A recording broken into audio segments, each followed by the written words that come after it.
Hi welcome to my YouTube channel टेक्जीन। पिछली video में हमने फर्स्ट प्रोग्राम क्रिएट करा था Node.js का और इसके साथ साथ कुछ इंपॉर्टेंट चीज़ें भी डिस्कस करी थी। ठीक है, अगर आप लोगों ने अभी तक पिछली वीडियो नहीं देखी है तो काइंडली पिछली वीडियो को ज़रूर देख लेना।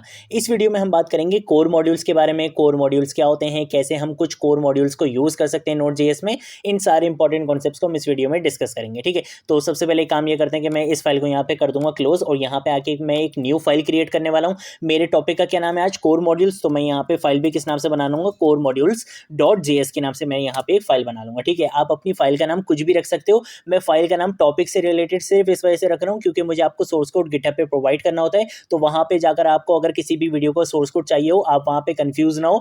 इस वजह से हमारी वीडियो का जो भी टॉपिक होगा मैं उसी के अकॉर्डिंग यहाँ पे फाइल्स भी क्रिएट करूंगा। ठीक है, तो यहाँ पर मैंने कोर मॉड्यूल्स .js के नाम से यहाँ पे एक फाइल बना ली है। अब बेसिकली ये कोर मॉड्यूल्स होते क्या है, क्या ये चीजें सिर्फ Node.js में ही होती हैं? नहीं, आप जितनी भी टेक्नोलॉजीज पढ़ो, टेक्नोलॉजीज का मतलब ये है कि कोई भी प्रोग्रामिंग लैंग्वेज पढ़ो, कोई भी फ्रेमवर्क पढ़ो, हर टेक्नोलॉजी का अपने कुछ कोर मॉड्यूल्स लाजमी होते हैं। अब ये कोर मॉड्यूल्स होते क्या हैं, देखो कुछ चीज़ें ऐसी होती हैं जो उस टेक्नोलॉजी में बनी बनाई होती हैं, बिल्ट इन होती हैं, आपको उनको बनाने की ज़रूरत नहीं पड़ती, आप डायरेक्टली उनको यूज़ करते हो। जैसे अगर C++ में बात करें, वहाँ पे प्रिंट एफ होता था, सी आउट सी इन होता था। वो जो फंक्शंस होते थे प्रिंट करवाने के लिए या इनपुट लेने के लिए, वो आप खुद से नहीं बनाते थे, वो आपको बने बनाए बिल्ट इन मिलते थे उस टेक्नोलॉजी के अंदर। आप डायरेक्टली उसको क्या करते थे, यूज़ करते थे। सेम ऐसे अगर मैं Node.js में फॉर एग्जांपल यहाँ पे आके मैं लिखता हूँ console.log, ये console.log आपने क्या खुद बनाया? नहीं, ये बना बनाए हैं, हम डायरेक्टली इसको क्या कर रहे हैं, यहाँ पे यूज कर रहे हैं। तो ये जो console.log है ये बेसिकली आपका क्या है, कोर मॉड्यूल है, किसका? Node.js का। ठीक है,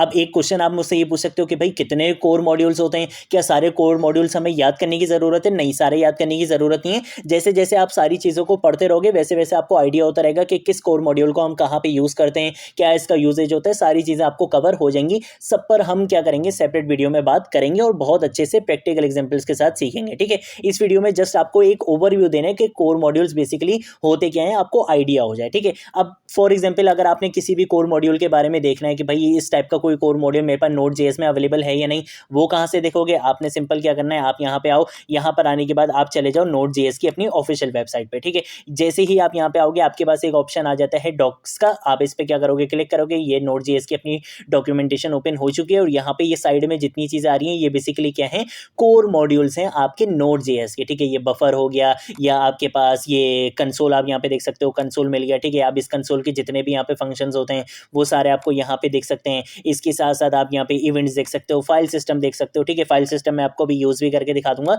तो इस तरीके से आपके पास मल्टीपल यहाँ पे क्या होते हैं, कोर मॉड्यूल्स होते हैं Node.js के। इनको आप इजीली यूज कर सकते हो, इनका यूजेज, इनकी सारी चीजें देखो आपको यहाँ पे करके बताई हुई हैं। ठीक है, तो आपको ये सारी चीजें याद रखने की जरूरत नहीं है, बस आपको कॉन्सेप्ट पता होने चाहिए कि इस टाइप का आपके पास एक कोर मॉड्यूल होता है, आप उसको यूज कर सकते हो, कहाँ पे यूज कर सकते हो, बस ये चीजें आपको पता होनी चाहिए। सिंटेक्स का कोई टेंशन लेने वाली बात नहीं होती, अगर आप सिंटेक्स भूल भी जाओ तो आपके पास यहाँ पे ऑफिशियल डॉक्यूमेंटेशन होती है, आप यहाँ से उसको फॉलो कर सकते हो। ठीक है, अब जरा वापस आ जाते हैं। अब देखो कोर मॉड्यूल्स तो होते ही होते हैं, लेकिन कोर मॉड्यूल्स में आपके पास दो टाइप्स होती हैं। एक आपके पास होते हैं ग्लोबल कोर मॉड्यूल्स और एक आपके पास होते हैं नॉन ग्लोबल कोर मॉड्यूल्स। ठीक है, जिसको आप लोकल कोर मॉड्यूल्स भी कह सकते हो। अब इन दोनों में डिफरेंस क्या है वो अच्छे से समझ लेते हैं।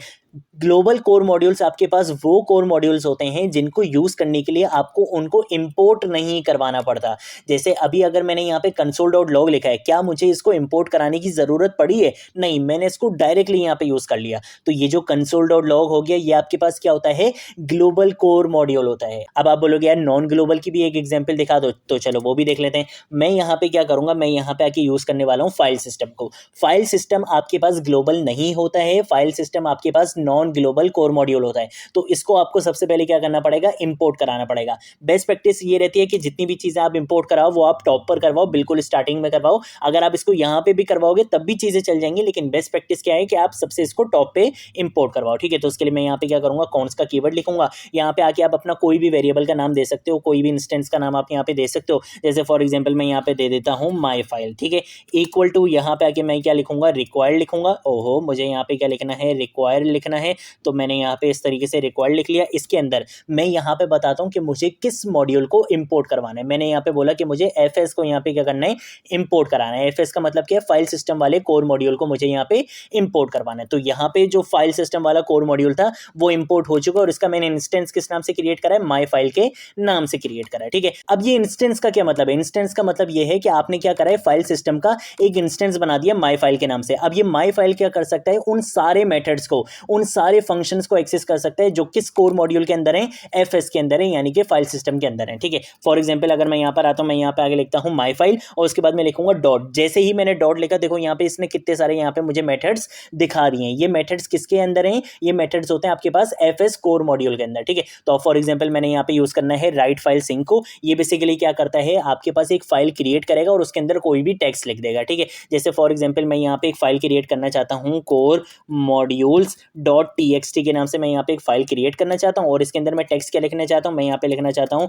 Node.js कोर मॉड्यूल्स ट्यूटोरियल, ठीक है। इस तरीके से हमने यहाँ पे ये चीज़ लिख ली है। कंट्रोल ऐसे क्या करूँगा, सेव करूँगा। अब अगर यहाँ पे आऊँगा, यहाँ पे आने के बाद मैं सिंपल इसको क्या कर सकता हूँ, यहाँ पे इसको रन करूँगा। तो उससे पहले एक काम ये करते हैं कि इसको console.log को हम यहाँ पे क्या करेंगे, हम यहाँ पे इसको कर देंगे नोड मॉड्यूल्स, ठीक है। तो हम यहाँ पे इसको कर देंगे नोड कोर मॉड्यूल्स, ठीक है ना। तो Node.js कोर मॉड्यूल्स हम इसको यहाँ पे कर देंगे। देन हम इसको यहाँ पे ज़रा स्पेस दे देते हैं। कंट्रोल ऐसे क्या करूँगा, सेव करूँगा। यहाँ पे आके जैसे ही इसको रन करूंगा तो देखो Node.js कोर मॉड्यूल्स भी आपको यहाँ पे दिख गया और यहाँ पे एक फाइल भी क्रिएट हो चुकी है कोर मॉड्यूल्स डॉट टीएक्सटी के नाम से। यही नाम मैंने दिया था, देखो इसी नाम से फाइल क्रिएट हो गई है और इसके अंदर मैंने क्या बोला था कि ये टेक्स्ट लिखा हुआ आ जाए। अगर आप यहाँ पे आओगे, यहाँ पे आप देख सकते हो ये टेक्स्ट आपको यहाँ पे लिखा हुआ मिल चुका है। तो इस तरह से आप क्या कर सकते हो, कोई भी फाइल क्रिएट कर सकते हो। इसके बारे में हम आगे चल के बहुत डिटेल में बात करेंगे। इन सारे फंक्शंस के बारे में भी हम अच्छे से बात करेंगे। राइट फाइल सिंक क्या होता है और जितने भी इसके फंक्शंस हैं सब पर बात करेंगे। बट इस वीडियो में मैंने आपको डिफरेंस बताना था कि आपके पास कोर मॉड्यूल्स जो होते हैं उनमें आपके पास जो दो टाइप्स होती हैं, ग्लोबल कोर मॉड्यूल्स होते हैं, एक नॉन ग्लोबल कोर मॉड्यूल्स होते हैं। तो उनमें क्या डिफरेंस है, तो console.log इस टाइप के जितने भी कोर मॉड्यूल्स होंगे जिनको आपको इंपोर्ट नहीं करवाना पड़ता, आप डायरेक्टली उनको यूज कर लेते हो, तो वो बेसिकली आपके पास क्या होते हैं, ग्लोबल कोर मॉड्यूल्स होते हैं आपके Node.js के, ठीक है। सेम ऐसे ही जिनको आपको इंपोर्ट करवाना पड़ जाए वो आपके पास क्या होते हैं, नॉन ग्लोबल कोर मॉड्यूल्स होते हैं, ठीक है। तो मैं इसको यहाँ पे लिख दूंगा नॉन ग्लोबल कोर मॉड्यूल्स, ठीक है।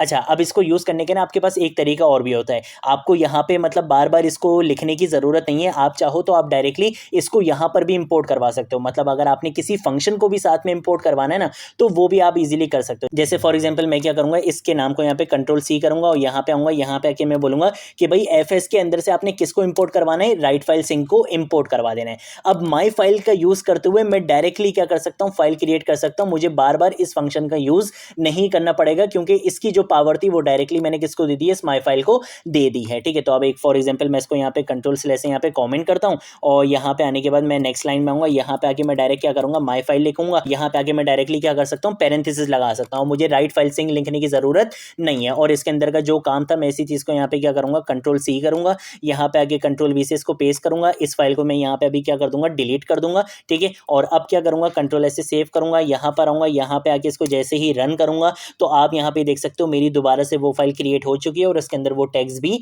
आ चुका है। तो अगर आप चाहते हो कि किसी फंक्शन को भी हम एक साथ इंपोर्ट करवा दें ताकि बार बार हमें उसको यूज नहीं करना पड़े, तो वो भी काम आप कर सकते हो और सेपरेटली भी आप कर सकते हो। मैंने दोनों चीजें आपको इस वीडियो में कवर करवा दी हैं, ठीक है। इसके साथ साथ ये तो हो गए आपके सिंपल कोर मॉड्यूल्स। एक और आपके पास मॉड्यूल्स होते हैं जिसको हम बोलते हैं एक्सटर्नल मॉड्यूल्स। उसके बारे में मैं आपको सिर्फ एक ओवरव्यू दे देता हूं, बट आगे जाके हम उसको बहुत अच्छे से यूज करेंगे। एक्सटर्नल मॉड्यूल्स बेसिकली आपके पास वो मॉड्यूल्स होते हैं जो आप एक्सटर्नल पैकेजेस को यूज करते हो ना अपनी एप्लीकेशन में, जिनको आपको इंस्टॉल करना पड़ता है, देन उसके बाद आप उसको अपनी एप्लीकेशन में इंस्टॉल करते हो, वो बेसिकली आपके एक्सटर्नल मॉड्यूल्स होते हैं। जैसे फॉर एग्जांपल अगर मैं बहुत कॉमन एग्जांपल दूं तो आपके पास एक्सप्रेस.js, जिसका मैंने आपको बताया भी था, जिसको हम इस प्लेलिस्ट में कवर करेंगे भी, वो भी आपके पास क्या है, Node.js का एक्सटर्नल मॉड्यूल है। उसको आपको यूज करने के लिए आपको क्या करना पड़ेगा, npm का यूज करते हुए आपको पहले उसको इंस्टॉल करना पड़ेगा, देन आप उसको यूज कर सकते हो क्योंकि वो एक्सटर्नल है, वो Node.js के अंदर नहीं आता। आपको उसको पहले क्या करना पड़ेगा, इंस्टॉल करना पड़ेगा। npm आपको बहुत अच्छे से पता है, npm क्या होता है, नोड पैकेज मैनेजर होता है। जब भी हम नोड को इंस्टॉल करते हैं तो npm अपने आप इंस्टॉल हो जाता है। और उस टाइम मैंने आपको बताया था कि जितने भी आपने पैकेजेस इंस्टॉल करने होंगे उन सबको मैनेज करना, उन सबको इंस्टॉल करना कौन करता है, npm ही करता है, ठीक है। तो वो चीज़ें भी हम आगे जाके कवर करेंगे। जैसे आपने फॉर एग्जाम्पल Axios का नाम सुना होगा, जो हम API हैंडलिंग के टाइम पे कर रहे होते हैं, ठीक है। HTTP रिक्वेस्ट को मैनेज करने के लिए प्रोमिसेस का यूज़ करता है Axios। तो बेसिकली वो भी क्या है, आपके पास एक एक्सटर्नल मॉड्यूल है Node.js का। उसको भी आप क्या करते हो, पहले अपनी अपनी एप्लीकेशन में npm का यूज़ करते हो, इंस्टॉल करते हो, देन आप उसको यूज़ कर सकते हो। आप डायरेक्टली उसको इस तरह से इंपोर्ट करके या डायरेक्टली इसको ग्लोबल समझ के उनको यूज़ नहीं कर सकते, ठीक है। तो ये एक बेसिक ओवरव्यू था कोर मॉड्यूल से रिलेटेड। आने वाली वीडियोज़ में भी हम इन सारे कोर मॉड्यूल्स को बहुत अच्छे से प्रैक्टिकल एग्जाम्पल्स के साथ कवर करेंगे। अगर आप लोगों ने अभी तक इस प्लेलिस्ट को एक्सेस नहीं करा है तो भाई जल्दी से इस प्लेलिस्ट को एक्सेस करो, ज़्यादा से ज़्यादा शेयर करो और अपने फ्रेंड्स वगैरह में बताओ कि यहाँ पर आपको Node.js बिल्कुल स्टार्टिंग से लेकर एंड तक सिखाई जा रही है, ठीक है। आज की वीडियो के लिए इतना ही, जितना भी सोर्स कोड है वो आपको सारा मिल जाएगा। अब हम मिलेंगे नेक्स्ट वीडियो में नेक्स्ट टॉपिक के साथ, तब तक के लिए बाय बाय।